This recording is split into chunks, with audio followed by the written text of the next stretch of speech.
out-of-body experience. Welcome to the Brothers of Wrestling podcast. Welcome back to the Brothers Wrestling Podcast with your host Logan and Hayden. And we bring you the recap of night one of WrestleMania 42. A lot of stuff went down on WrestleMania 42 night one. A lot of commercials. There was a lot of commercials. People were not happy with that. I did notice that on Twitter and everything. And another thing people were a little bit annoyed was the time that each match took. It did not take very long to get through each match. It was about 10-minute average, I think. Yeah, that was a little weird. Yeah, so let's get into it first. If you're wondering why it sounds a little bit different, we are in the same room for WrestleMania Night 1 and Night 2 recap. Yep. So close quarters. A little bit of a special occasion. So let's get into this. Let's start with the first match of the night. LA Knight and the Usos versus The Vision and I Show Speed. And I thought Speed was good. He showed the athleticism that I predicted he would show in the preview show. And the spot where he splashed Logan Paul off the top rope, off the top of the pole thing, was pretty awesome. That was a great spot. Yep, Logan Paul turns on him at the end. Yep. I figured they would have to turn Speed face somehow. Yep. So we get LA Knight getting the pin, so that's good for him. That helps him a lot. So we get that happening, and then we get that big time moment where Logan Paul turns, looks like he's gonna splash Speed outside, and then it ends up Usos and LA Knight decide to save him. And then we get Speed doing the big time splash. What do they call it? The I Show Speed? I Show Splash. Yeah. On him. So that was a pretty cool moment. That gave Speed a nice moment. Yeah, give him his WrestleMania moment. Yeah. So and he looked good in it. He looked good in the match. Yeah, and the Vision didn't need to win. No. Even though them to win, but with those tag titles, I thought maybe that would give them, they'd have the momentum, but we'll talk about them getting the momentum back a little bit later. Yeah, but it was a good match to open the show. Not too bad. So yeah, it was it's your classic opener of a pay-per-view. Maybe not a WrestleMania opener, but it's a classic pay-per-view oper. The good guys win. Yeah, the good heat going, get them all amped up early. Makes sense that they wanted to start with that match. Yeah, it was a fine match, and then we get to the unsanctioned match between Jacob Fatu and Drew McIntyre, and I don't know, did this live up to your unsanctioned hopes? Could have went a little harder. Yeah. That's just now. This is current day wrestling. I mean, WWE, I guess. Not all wrestling is just true. But like, it had some good moments. It had some good hardcore spots. The push off into the flip. Yeah. His little senton through the table was nice. That was for good. Fatu. Drew had some funny spots, especially with that. Took the phone. Yeah, his brother. And then he had the toolbox moment. Yeah, was pretty funny. So. PTSD from Yeah. Punk. So those kind of things added to the match, but I was a little sad. I wanted no blood, no extreme stuff. There was the decent stuff, but no extreme hardcore moments or vicious things that could be like in the middle 2000s of WWE. Exactly. Stuff. He hit the BME through the table. That was kind of a nice ending. So yeah, but it was good for Fatu. I think this could propel him into a higher spot or a bigger rivalry. I was kind of talking about that on the preview where I was thinking maybe Fatu goes in the world title picture after this because I didn't really know where else he would go. Mm-hmm. If he lost, I had absolutely no idea where he would go. But, well, I mean, that's the same spot Drew's in. Yeah, I was going to say, where do we go with Drew now? Yeah, he doesn't have much left to do. So, I mean, maybe he takes some time off, comes back as a face.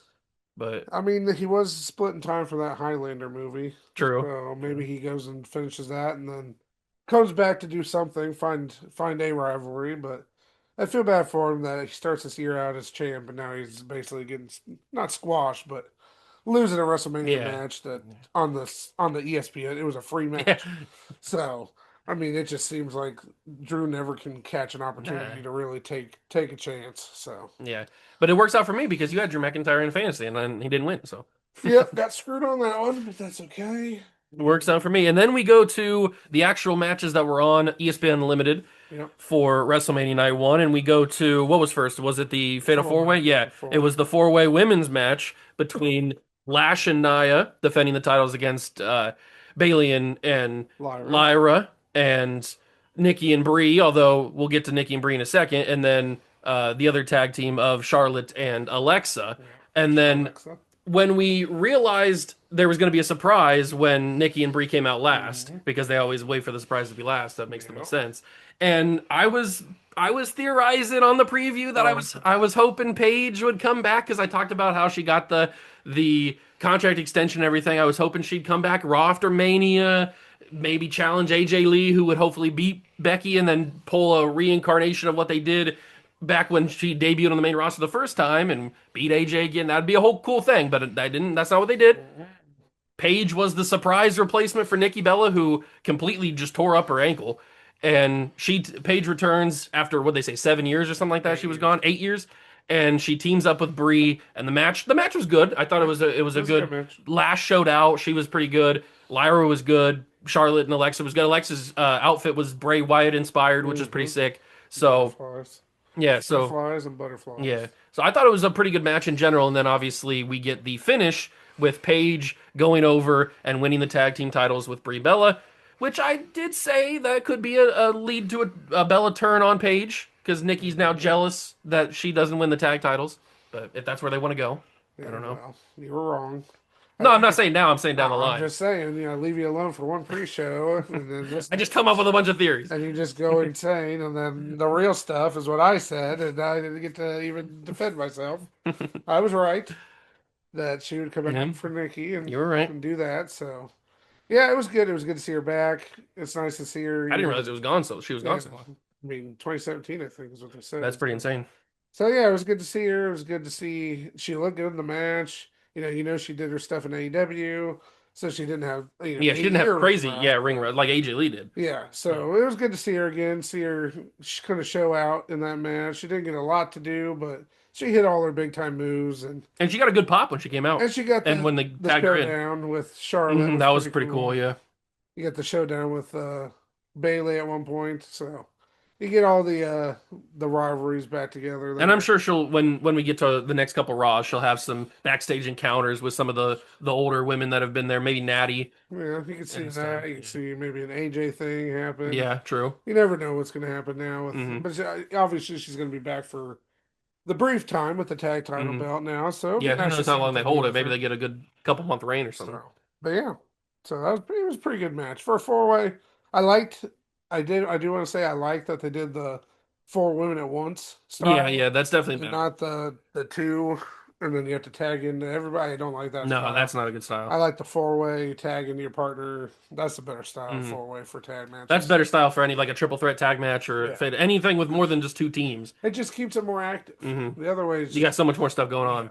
and then you have to try to get everybody into it. And then it's weird when the 2 other teams have to try to tag into somebody else just to get in and stuff. That's weird. Yeah, So don't like that. yeah. But all in all, good match. It was a good moment for Paige winning the tag team titles on her return. And I did see a fact that she's the first person to win a title on a WrestleMania and an All In. Yeah, So that's pretty cool. makes sense. Next, we've got Becky Lynch and AJ Lee for the Women's Intercontinental Championship. AJ Lee defending. She had her entrance with a bunch of like little girls that were skipping to the ring with her. That was pretty cool. And then Becky had the people band. the band that play forgot what they're her called. song. And I do think that was lip sync. I don't think he was actually singing the song. Everybody was lip syncing. Liv Morgan was lip syncing. Well, yeah, I know, but I know the words. she's the one who sings the song. Exactly. That was the sad part. She forgot the words to it. Oh, but anyway, the AJ Lee Becky Lynch match was a lot of Jessica Carr. Yeah, it was definitely played into that Jessica Carr rivalry again, which is fine. It's funny. It is what it is. I like But- Becky's character. But you needed Becky to win that match, and you needed her not to win it clean to hurt AJ. So I mean, doing that, I'll take all that nonsense to get Becky the title back. AJ's not going to stick around. She might come back and do feuds with other people. I'd like to see her with Roxanne. do since some stuff. they but think the Roxanne's I don't like a think kid. she's coming back as a full-time wrestler. So Yeah. let her go off. Maybe she'll come back around SummerSlam time to do another feud with somebody else. Maybe she'll do something with Paige eventually. That'd be Who cool. knows? But it's good to let her get her time away. She got a WrestleMania match again. She was gone just as long. I think she hadn't wrestled at WrestleMania since 31 either. So Yeah, 2015, yeah. yeah, so yeah, it was good to see her out there. It was a good match. I mean, it is what it is. Becky, is carrying her, and she's carried her in every match so far. So Yeah, she's just getting back into it.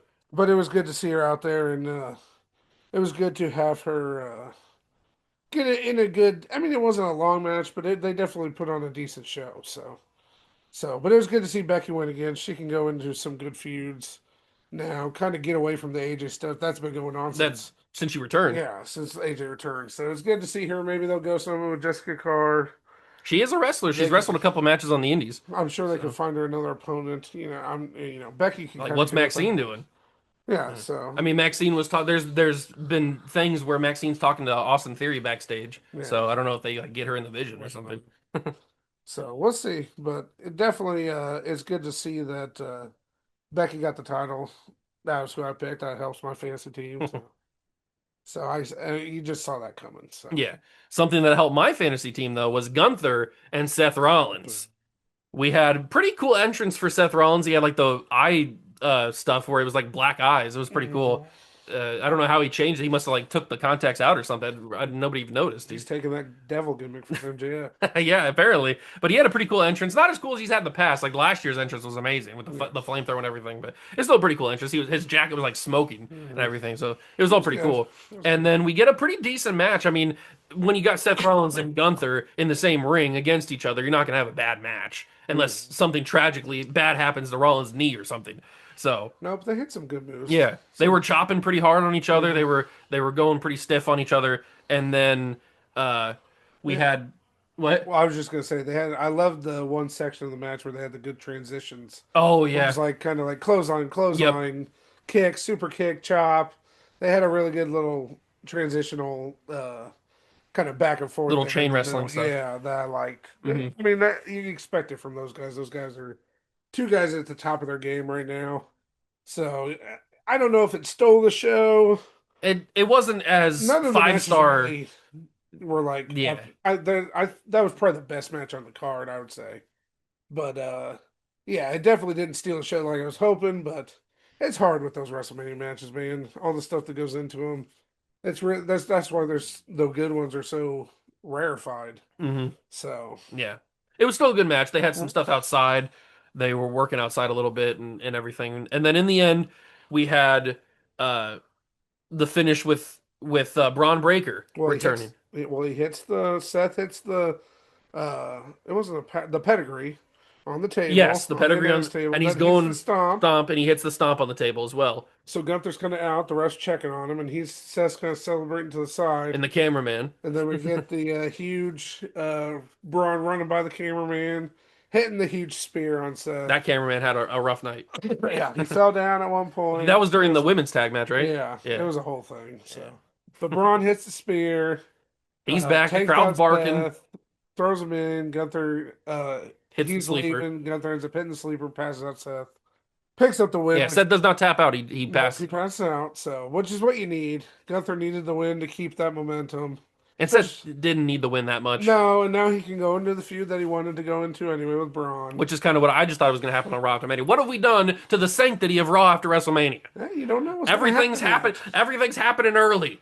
Well, just because you didn't think it was going to happen, now there's going to be good surprises on the Raw after WrestleMania. So just calm down for a second, and then your surprises just happen to happen at WrestleMania. Yeah.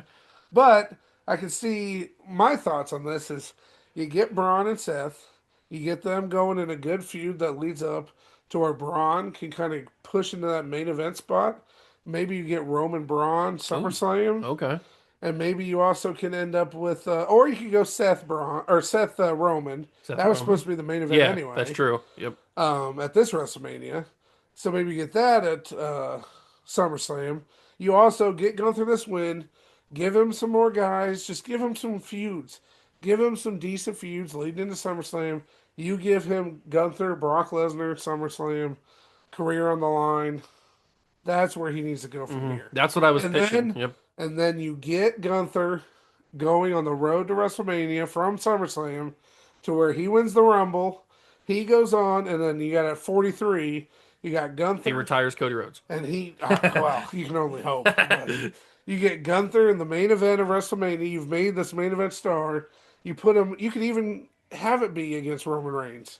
You get Roman Gunther in the main event of WrestleMania with everything Gunther has, with everything Roman has. That's going to be one of your biggest main events ever. So. Yeah. And then we're good from there. But will WWE do that? Probably not. No.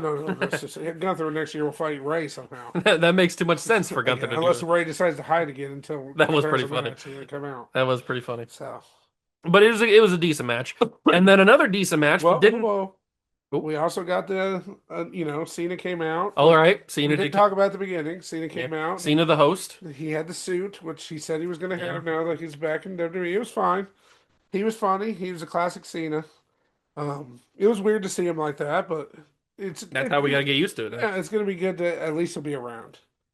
He announces the attendance, and then Bianca Belair Yeah, comes that was pretty out, awesome. the EST, and I called it as soon as she walked You out, did, you did. and he didn't believe me. I didn't know. I just thought. I mean, she wears poofy outfits before. I But did, that was too but poofy. I also had to know like this finger injury that she had could not have been this serious. I mean, it could have been, but still, you'd think she would have been back by now. But But yeah, if she comes out, she cuts a little promo, and she reveals that she is preggers. yep, She's she pregnant. is. Good job, Montez. Okay. And the baby got more WrestleMania screen time than Montez got. That And is it has true. 3. That is true. So, But congratulations to Montez Ford and Bianca Belair. She can go have her baby and just be like Naomi with her baby now. Mhm. So Yep. Yeah. Watch out, Jade. they're building a stable. That grew. I think Jade's got how many kids with that dude? I think she just has one. I don't think Just that they'll one? have a kid. I think Jade had a Got kid. one kid. I think he had a kid Oh, before. gotcha. I don't think she has any kids of her own. Well, she needs to add one so that it could be the new group in 18 years. That'd be hilarious. So, So we get that, and then we go to the Women's World Heavyweight Championship match. Stephanie Vaquer defends against Liv Morgan, the Royal Rumble winner. And Liv comes out to her new song. That's going to be her new entrance Yeah, theme. that's That's why fine. she created the song in the first place. not great. It's a generic pop song. It's what do I mean? What do you? It's just trouble. She is trouble. Century And trouble. we get the match. It doesn't last very long. It goes about I think 14 minutes was what maybe 10 minutes. It's fine. I don't remember exactly what it went, but It's fine. it was good. And then we get the win. Well, we got the Judgment Day come out. Yeah, they came out earlier than I thought. Maybe because the match wasn't that Well, the long. match was short. Yeah. So you get, and I mean, they had literally put an hour into the main event, so Yeah. it can't be complaining True, too much. true. So, So Roxanne comes out first. She distracts the referee, and then Raquel comes out on the other side of the ring. And what does she push Stephanie off, or what does she do exactly? yeah, well, she knocked her down. Yeah, off the Pecked her top out, rope. hit Oblivion. Yes. Didn't pin her, and then Stephanie turns it around, and she hits that crazy, springboard crossbody onto Judgment Day, Mhm. takes him out. But then Liv takes the advantage, and that's how she hits Oblivion. Oblivion. Yep. And takes her down and pins her, and she wins. And she wins. Big 30 points for points. me. Big points for me in the It fantasy. sucks. It still makes me laugh that you lost her on the Royal Rumble, though. So, I'm an idiot. But Dirty Dom came out and celebrated. Yeah, of course so he you get did. that stuff. But that was about it. You know, she said she's the greatest wrestler of all time. He is. So I don't want to say that, but it was fine. It was a good match. Yeah, it was good. Yeah, I mean, it was what it was. I thought it would be a little more of a brawl. Yeah, It considering how hot the rivalry was at that point with the build-up. had its moments, but you could tell they were trying to wrestle out there, and Yeah. you got to give them credit for that. They did it. It was a pretty good job. So, But then we get the main event. oh Jesus, The main event of all main events. Maybe the most anticipated main event. it's night one, dude. What are you talking about? Randy Orton with Pat McAfee Ugh. versus the WWE champion Cody Rhodes. And Yeah. Cody's entrance I thought was pretty cool. He did like a cool thing where they had like what are they called, like mannequins with his different outfits Yeah, from the it's past. creepy, He had the green pants from when he debuted with the yellow CR on it. Then he had the dashing or disturbing with the mask, and then they had the Stardust, and then they had obviously his American Nightmare robe and everything. So then Cody comes out from the bottom from the stage like he always does. He has the gold mask on and everything, and he makes his way down to the ring. There was a funny thing that I saw on Twitter was Pat McAfee's entrance lasted longer than any of the women's matches did. Of course it did. McAfee's out there just flipping everybody off. Just flipping off the crowd. He steals the microphone from Alicia Taylor. And the entrance or on the announcements and for does the the announcement match. for Yep. Orton, and then flips her off. And he Does puts her flip? back. Yeah, he does flip her off. And then, Then he hits Cody before the match even he starts. hits Cody with Yeah. the microphone. That's how it starts. Then Cody takes out Orton and then lays out McAfee with the Crossroads. And I'll give Dave Lyrica credit. I was listening to their podcast, Busted Open, on the way to your house today. And he said that the only way he could see this match working is if Pat McAfee gets taken out before the match even Yeah, starts. it made too much sense. And that's exactly stretch it out. Mm-hmm. And that's exactly what they did. It had They to, stretched yeah. him out. You couldn't have McAfee in the outside area the whole match. It just wouldn't have worked. No. You get Cody taking out McAfee with the crossroads, putting him on the table. You get a little jelly. Yep, Jelly comes out. Yep. Jelly roll comes Because out, of course he does. hits the elbow drop through the table. Yeah, he jumps from the Spanish announce table onto Yep. the other announce table where McAfee's laying. He gives Cody the point, like, finish it. Finish this thing. So then we have a good match. These guys, they're good. So it's going to be a good match. Orton starts leaking. Yeah, we get a point where he gets, I think, busted open the hard way. Might have been. Hit into the those little posts out on the outside. I don't even know what they call them anymore. Just the ring post, I guess. I know, but it's not really a ring post Yeah, anymore. I don't know. It's just what you call them. I don't even know. He hits it. It's kind of like what Brock does all the time, just head first into it. He gets hurt. He's bleeding like a stuffed pig for a while. Then Cody starts this weird phase of the match where he just becomes Randy Orton He just for starts some reason. copying all his moves. He does all Randy's moves on Orton, misses the RKO. Then you get Orton kind of turns it back around, hits the crossroads. I thought it was over. It was a short shoulder up for Cody. I thought it might have been him, doesn't get it. Then you get a part where they're kind of fighting back and forth. Cody goes for the eye poke, which Cody was super dirty in this match. Which you love Cody being dirty because Cody is so just a Ric Flair wannabe. Because he's just like, oh, I'm the face, but I can just poke you in the eye. So Randy gets poked in the eye. Then for some reason RKO's Charles. So Charles like kind of bumps into him. So he thought, but he had to have known Cody was still over there. Nope. Match logic. And hits the RKO on Charles. Then he realized what he did. Which that whole sequence is weird. Because like Cody got busted open right before that eye poke. He did, yeah. He was leaking from like the eyebrow. In a weird place. So then he turns around and Orton goes for the nuts. Cody blocked it, and then he hits him in dirty, nuts, which was horrible. Nut shot, by the way. It wasn't even close. It was like his thighs. It was knees. It was barely up there. So then Orton's down. What happened after that? Did Cody go for the Cody Cutter after that? Cody goes for the Cody Cutter and gets hit with the RKO. No, we have because at some point McAfee comes down with the referee shirt. That's after that, though.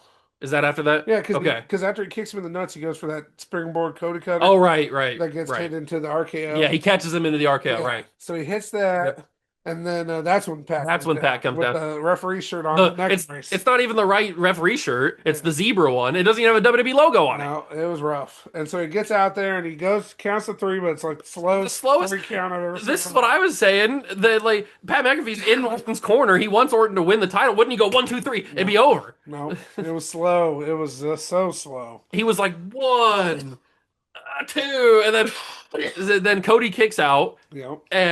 And Orton gets up. Obviously, we all knew he was going to RKO Pat McAfee. That was the most obvious thing I've ever seen in my life. It was great. That he set Cody's kind of like on his hands and knees and it looks like Orton's going to set up for the punt. McAfee's like right next to him. Obviously, he hits the RKO on McAfee with the neck brace on. He rolls out of the ring. McAfee's done. Yeah. And then we get the is that when he goes into the crossroads? He turns into the crossroads? Yeah, because Randy's looking at McAfee. McAfee and then the crossroads. Yes. Rhodes pins him 1, 2, 3. Retains the title. Cody keeps the title. Didn't see it coming. I thought they'd give Orton 15. Sense, but I mean, they've been building up Orton winning this 15 title for months now, ever since he won the Chamber. But hey, afterwards, Cody's celebrating, got the title raised up. Yeah, Orton steals it out of his hands, lays him out with it. Very interesting ending to night 1. And then punts him. He does. First time since like 2010. He opened the floodgates. I'm assuming now he's going to just go punt crazy and punt everybody. At least I hope that's where they go. Knocked him out, and then he stood over him with the title. So very weird ending to night 1. It felt like a Raw or SmackDown ending, but this is what happens when you have 2 nights of WrestleMania. Oh, I'm assuming night 2's ending is going to be something crazy. Well, like when you have 2 nights, now like no one's going to remember this part of it. So now you have another part of WrestleMania. Mm-hmm. So you can do an ending like that. If you would have done that as just one night of WrestleMania, that's what people remember. Ending of WrestleMania. Yeah, people would have hated that. But now you know tomorrow night they're going to give you some kind of big time ending so it feels more like a finish. Yeah. Than what this did. So it is what it is. Weird ending, but this tells you that it's probably going to be Orton and Cody going on. And having some I would guess maybe they have a rematch of Backlash. I mean, there was the rumors that it was going to be Cody and Jelly Roll versus That is true. Pat McAfee, but it doesn't look like Pat. I mean, Pat said if Orton loses, he's done. He can't come back to WWE anymore. So I don't know that if can't Pat's happen gone or not, unless they find some loophole. I mean, there was the thing on SmackDown where Aldis gave McAfee the contract, and McAfee said it was really weird. He said that he wasn't going to sign it until he has lawyers look over it, and then he tells Orton to go out to the ring and to go do his thing, which Orton goes and does, and then he just signs anyway. Like he signed the contract. He's an idiot. So I don't know if if they're going to find like a loophole in that contract wording where McAfee can come back, I don't know. It's very strange what's going on, but you can stay away from it. And Michael Cole was going crazy on McAfee, so I don't know how they reconcile after this is all done and McAfee's back on commentary eventually. So if he ever comes back on commentary, he did this thing for long enough. Yeah, this is great. He's been in WWE for a while. I didn't realize how long he was in WWE. He was doing stuff in NXT. He had the Adam Cole rivalry. Yeah, he had the Adam Cole rivalry. I mean, it's almost been 10 years since he's been doing all that. That's pretty crazy. It doesn't seem like he's been doing it for that long. Yeah. But that is night 1 recap of WrestleMania. Very strange. Very excited though for night 2 because you got Roman and Punk. Something's gonna happen at the end of night 1. I wonder what could happen. Get the ladder match. I don't know what's gonna happen, but on night 2's ending, because you got to leave the people with something good. So yeah, we'll see how it goes. Yeah, it's gonna be interesting, that's for sure. But it was an interesting night 1 for sure. But we hope you all enjoyed listening to our recap and enjoyed WrestleMania watching it yourselves. And we will be back for our night 2 WrestleMania 42 recap tomorrow night. Thanks for listening. Peace.